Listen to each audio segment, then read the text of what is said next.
Good morning. David, I'm going to start with you because I told my 8-year-old that I was going to interview the CEO of Roblox, and I was like, what questions do you have?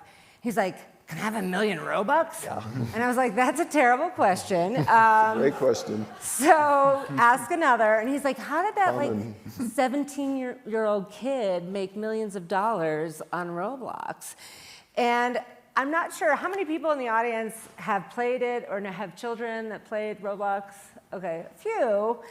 Can you describe for this audience, how Roblox works with the platform and, what that early vision was for Roblox? Yeah, so first, thanks for having us here. I think the speech is called video game, but I actually believe we're both in what I believe is an emerging category, which we think of as the human co-experience category, where people do things together.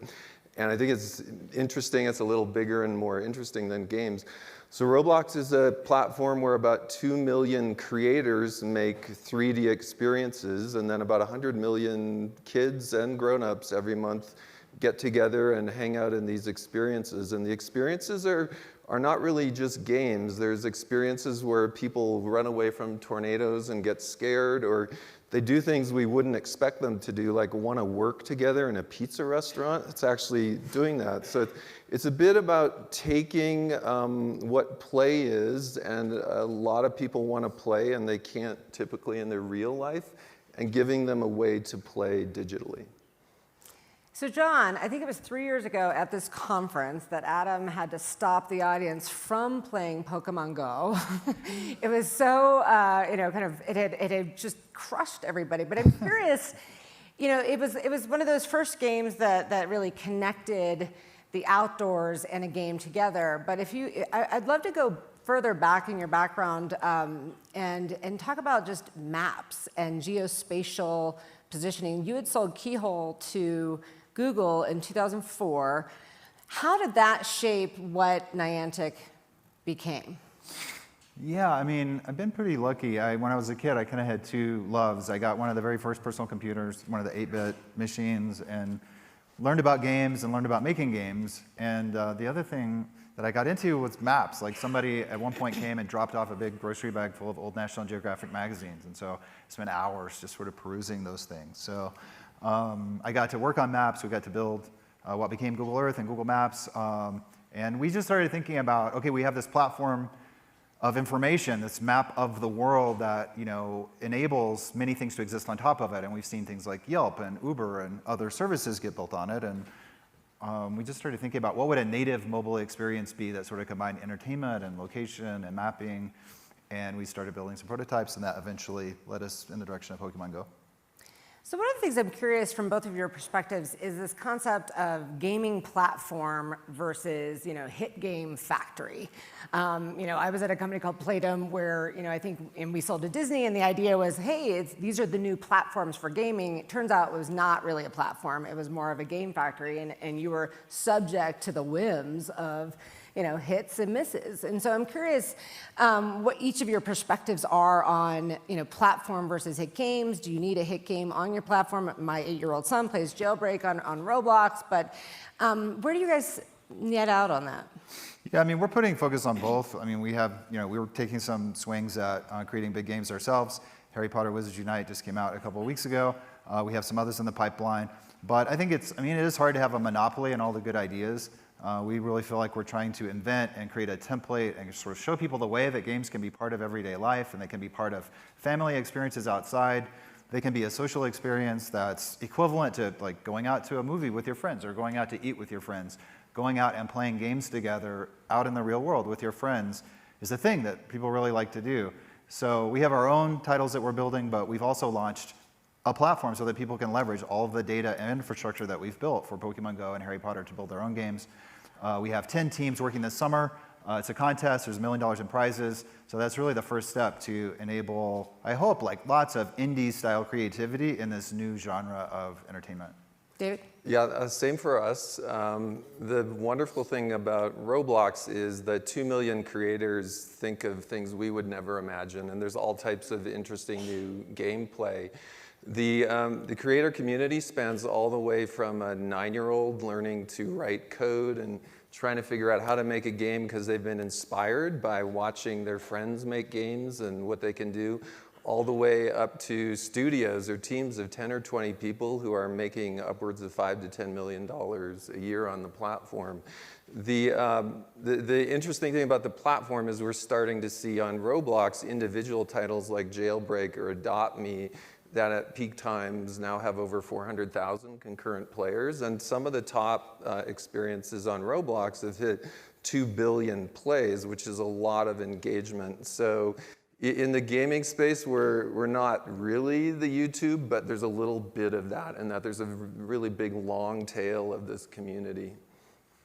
One of the things, and this is also a business conference that I think is interesting. I mean, so David, you've been plugging at it for a pretty long time, and I think there's sometimes a lack of appreciation for how long it takes to create a platform. But I'm curious, I went back and you only raised $11 million for like a big chunk of your existence. Now, of course, you went off and raised, a whole lot more recently. But I'm curious just, how you, felt a slave or not to the cap table. I mean, in this case, maybe not. I mean, how did that give you freedom by not taking on a significant amount of capital to do what you needed to do? Yeah, first, thanks to my wife. She's in the audience, so she saw the long haul. We early on were an advertising-based business, and about 6 years ago, we came across the idea of the whole virtual economy, which was really interesting. There's a virtual currency that developers can make a living. And as we migrated more to a transactional type of business, it gave us a lot of control on our revenue. So I would say we have had the fortune of being relatively a break-even company for a fair amount of time. That gave us the independence of that cap table. And I think there were some benefits to working that way. And John, I'm curious about what that separation from Google was like. Obviously, they did a lot of things to try and keep you there. Why did you need to separate, and what has that bought you? Yeah, I mean, well, just to build on that previous point just a bit, and I'll shift into that. I mean, we had a sort of similar notion in that, games are one of the few sort of verticals out there that make money in mobile, that make money directly from consumers, not through advertising or just sort of take in VC money in the hope that the company will get acquired at some point in the future. So we were thinking about AR and the transition to AR headsets in the future and kind of building some of the fundamental technology for that. But it's a timing problem. The transition to headset-based AR is, I think, inevitable, but very hard to predict exactly when it will occur. If it's 3 years out, 5 years out, 2 years out. So we didn't want to be in a position where we were building technology for that future platform, but having to time it really precisely by capital raises for something that was going to hit a certain level of penetration in 2 or 3 years, because it's very, very hard to predict. So we deliberately picked the games vertical as one to build AR tech around, knowing that we could generate, we could have a profitable business in the interim while we're building that technology, waiting for that transition to happen, which I think will. For us, when will it happen? Yeah, I mean, I don't think we're that far out. Literally billions of dollars are being spent by all of the tech majors, and that would be companies like Apple and Microsoft, and in China, the leaders there, Tencent, companies like Samsung. So there's a huge amount of capital going into inventing this generation of devices that will come later, but the smartphone didn't emerge overnight. There were clunky, bad versions of the smartphone for many years before the iPhone took off. So I would expect AR to go through a similar sort of gawky adolescent period where we're really trying to figure out what the right form factor and functionality and application combination is that will make that take off. So it could be as soon as 3 years. It could be significantly longer than that. But to answer your question just quickly in terms of spinning out of Google, I mean, it's hard to focus on something. It's hard to focus on something new and very different. I found in a company like Google that has so much success in a given area, with advertising and search really dominating the conversation and making so much money, to be this little thing on the side that's thinking about something that's 5 or 7 years out in the future. It was hard to do that in that environment, and we just found, spinning out, we could really entirely focus on AR, and that is our company. Our survival is based on our being successful there. So it just allowed us to get a lot sharper in our execution, once we spun out. And David, I was curious if you have I want to chime in because what John is saying is very similar to the way we view our business, in that I like the AR arbitrage position, that you have this wonderful property that the better AR gets, the better that content is played both on the phone or on the AR headset. We think of our stuff the same way for VR, in that we have to have an awesome product on a mobile phone, which is the most difficult form factor. And our content as well can run on a phone, a tablet, a computer, a VR headset. So we are very optimistic about VR, and at the same time, we can arbitrage and just wait for the quality to become more and more appropriate. How many people are playing on a VR headset? We have our own metrics of the percent that play on these very different platforms, and it's still in a very early stage on VR. What do you think about Facebook's move in the space? I think they were saying they're going to try and develop games directly for VR, AR. I mean, are they going to be a real player from your vantage point? I don't have inside information into Facebook's operations, but from the outside, they're sending all the signals that they're making very large investments to try to create a platform so that they would be sort of the Android or the iOS of the next thing that comes afterwards. I think there's maybe some regret that they weren't able to be that in this generation of mobile. And I think people are recognizing that games are one of the things that always drive early adoptions of hardware. So if you think about the microprocessor, the first thing we got was Pong. And then we got Nintendo, and then we got Apple, and then we got IBM, and then we got things that were increasingly more functional. So games are a great early application for new hardware. I think they're forgiving. Gamers are eager for new experiences, so they'll take hardware that's not perfect, and I think early AR won't be perfect. So I think there's a natural alignment there. So it doesn't surprise me that they would be interested in games if they're interested in that, in the platform. I think everyone in the industry has their own vision of what ultimately the human co-experience category could and will be, and it's been in sci-fi for 30 years, and I think Facebook knows 10 years out this could be big and it's interesting, but I also think everyone only sees a little piece of the puzzle. Everyone has their own vision of how this is going to roll out. So we're actually in a really interesting time. I believe we're in the kind of the time where we watch the genesis and ushering in of a category that I feel is different than video games. It's different than social networking. It's different than media. It's that people doing things together in immersive environments. But by the way, if you were asking if we saw it as a threat, I think the appreciation for games is an important part of making AR work is great for us, because we have many years now of experience in building these very scaled, profitable, immersive worlds for AR. So we're excited about bringing these creations, our first party, and the developers that work on the platform, to new devices from Facebook or Apple or anybody else that might bring them to market in the future. John, you just mentioned China and Tencent. You guys just did a deal with China and Tencent. I'm curious what the analogy of, the Chinese gaming and frankly texting and how the immersive and connected all of those environments are. What lessons are we pulling in from China? What are you going to take from it? And how important are these deals? We're excited to work with Tencent. We are optimistic about China in that our attitude in working with China is we have to understand them and really provide a platform that works for the way China thinks. The opportunity with China is to resist the bifurcation of a platform and use the learnings from China. They do a lot of things in different ways, and our hope would we could learn from them. We have a little vision that ultimately we will offer incredibly creative Chinese game developers a worldwide market. And simultaneously, a lot of the content we see in the rest of the world is applicable to China or Korea and Japan.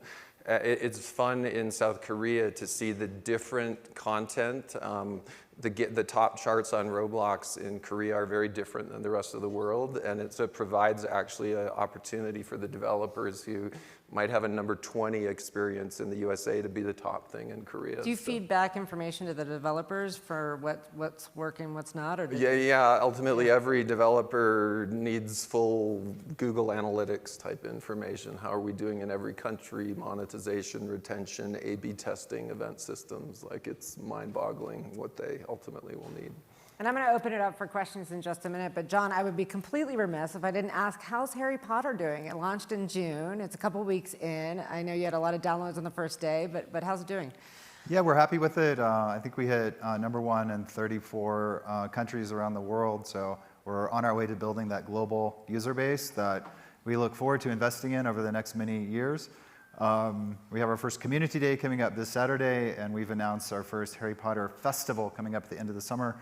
The festivals that we do are sort of like music festivals, so like Lollapalooza, but you're playing mobile games. So we've done these now for Pokemon Go for 3 years. We just finished up a 3-day run in Chicago and a 3-day run in Dortmund, Germany, where we had close to 100,000 people come to these events. So it's really a new way to experience gaming, and we've got one lined up for Harry Potter at the end of the summer. So yeah, we're excited.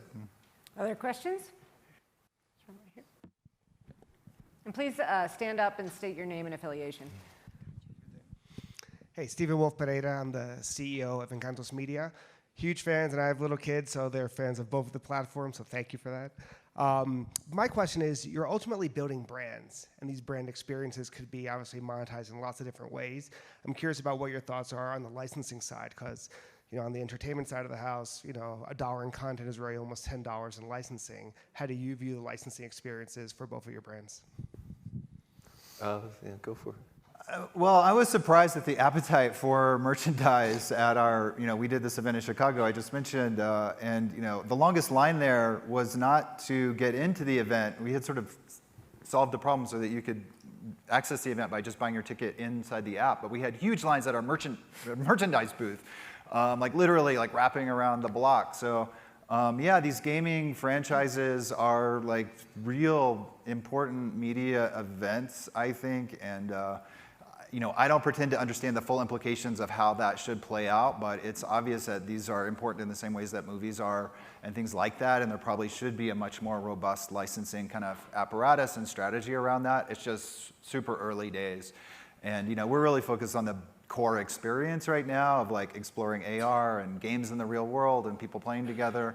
I think we'll get to that, and I don't know if that's your area of expertise, but would love to learn more about that so that we can make the right moves there. On Roblox, it may seem counterintuitive, but our belief is if there is ever a Roblox movie, it will not be called the Roblox movie. It may be called the Jailbreak movie. And so the thought is we're tool makers. We're making this ecosystem where really incredible people come up with avatars and stories and scenarios and all of that. So we're restraining ourselves a bit. We'd like to fade a bit into the background and have these amazing creators, some of, as I said, amazing engagement, have them ultimately be our brand extension. And in the Roblox toys right now, which once again, we've used a lot of restraint, it's a UGC toy line. All of the avatars and creations in that toy are actually coming from our community, which is an evergreen source potentially of cool content. There's another question right here. Please stand and state your affiliation. Hey, Bill Briggs, CTO at Deloitte Consulting. I love the evolution of the from gaming to human co-experience in the platform element of your businesses. Where does enterprise play in your roadmaps, if at all? For us, our real-world platform is a platform for building all kinds of real-world AR applications. Games are an obvious early one, but in the developer contests that we're running right now, a number of the applications that are being developed aren't games. They're not super serious enterprise applications either, but they sort of bridge the space in between. So, I think the opportunity in AR goes far beyond games. We view games as certainly the place to start, but our platform's open, and we're eager to see what kinds of useful things that we can build in all kinds of areas on top of it. Yeah, just to riff on that, I feel ultimately these platforms lead not just to play, but to work, to creation, to learning, to a lot of other areas. I think we'll see the enterprise app ultimately long-term in video telepresence and people doing things together on a work context. I think the play angle is more accessible right now, but I think ultimately this will be an integral part of the enterprise too. I have another question. We talked a little bit in the green room around, having worked at Disney and this, entertainment, Hollywood versus gaming, and Hollywood hasn't quite gotten it yet. And then you also have, Reed Hastings, who said his biggest competition is sleep and Fortnite. Where do you guys sit out on the sort of, these are eyeballs at the end of the day, and if Hollywood isn't getting eyeballs, time, and attention, ultimately those platforms become less relevant. Where do you feel you sit on that dichotomy? I look at where my kids spend time, and as much as I fight it, YouTube is an incredibly powerful social force, and games. I mean, that's, if you look at the sort of 15 and under crowd and where they're really engaging, it's in those areas. So, I think if you look at Asia, and there's sort of you can sort of see into the future a little bit in terms of the mainstream impact of games as a media force and as a social force. Looking at Korea, looking at Japan, and looking at China, you see gaming embraced as important as any other kind of media. I think it's still in the U.S. is looked at as a little bit of a second-class citizen to TV and movies, but when I go to LA, all the studios and media moguls are looking at gaming, and they really see the opportunity there. So I think it's in the middle of a real shift in mindset. Yeah, a couple of things to note. I think we're going to see more and more people using time as the key metric of the company. YouTube has gone there. They do about 40 billion hours a month. We've gone there as opposed to MAUs or DAUs or those kind of things. I do believe ultimately more time will be spent in immersive or co-experience type environments than linear media environments, whether it's TV or movies. So I think we're really early in the move to immersive time as opposed to linear time. And esports? Is there esports in Pokemon Go? I don't know. I mean, people say, or broadly, how are Twitch and YouTube as a driver of? I think what's interesting about that, and sort of the touch point for us, is that people coming together in the real world around interactive entertainment. Esports, as many people think about it, who are in that industry, it's a competitive thing that's based on people viewing professional teams playing each other. And that's a thing. It's not something that we're deeply involved in at Niantic. Our approach is much more participatory. So if there Boston Celtics out there, our analogy would be the Boston Marathon. We want to build experiences that everybody can participate in together in real life. But it's sort of a cousin to esports, and it's interesting to see that evolving. There's a lot of money going into it, a lot of smart people, getting involved in it. Yeah, you can almost think of Battle Royale as, sure, the Hunger Games is a cool movie, but ultimately we're going to all watch the real-time, real Hunger Games competition. And these types of environments offer the opportunity for e-athletes to do things they could never do in real life. So I think that it's attractive that what the future holds there. Well, I'm fascinated, and my kids are going to be super excited. Thank you so much. Cool. Thank you.